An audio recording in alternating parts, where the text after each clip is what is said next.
तर यामध्ये जयराम चाटे, प्रतीक घुले, सुदर्शन घुले, कृष्णा आंधळे, सुधीर सांगळे आणि सिद्धार्थ सोनवणे यांचा समावेश आहे। या 6 आरोपींवर मोक्का लावण्यात आलाय। 7 आरोपींवर मकोका लावण्यात आलेला आहे। सुधीर सांगळे, विष्णू चाटेचा देखील त्यात समावेश आहे। बीड हत्या प्रकरणातली आत्ताची सगळ्यात मोठी बातमी आहे।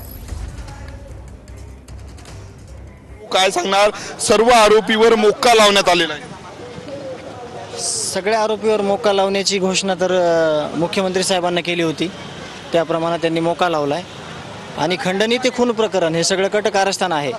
त्यातल्या सगळ्या आरोपीला भावाचे हत्यारे म्हणून 302 या गुन्ह्यामध्ये घेण्याची आमची मागणी आहे प्रमुख, आणि ते घेऊन त्यांना पुढील शिक्षा झाली पाहिजे, त्यांना फाशी झाली पाहिजे अशी देशमुख कुटुंबीयच नव्हे तर सगळ्या राज्याची मागणी आहे। मोक्का लावण्यात आलाय। वाल्मिक कराडचं नाव वारंवार येते, वाल्मिक कराडवर देखील मोक्का लावा असं म्हणतात। सगळ्यांनाच लागला पाहिजे, संघटित गुन्हेगारी आहे ही आमची मागणी आहे। सगळ्यांवर मोक्का लागला पाहिजे, सगळ्यांवर खुनाचा गुन्हा दाखल झाला पाहिजे। काय वाटतं, गुन्हा दाखल झालेला आहे, काय भावना, अपेक्षा आहे? आणखी अपेक्षा आहे सगळ्यांना फाशीपर्यंत नेऊपर्यंत आपल्याला थांबायचं नाही, आपल्याला त्यांना फाशीची शिक्षा झाली पाहिजे।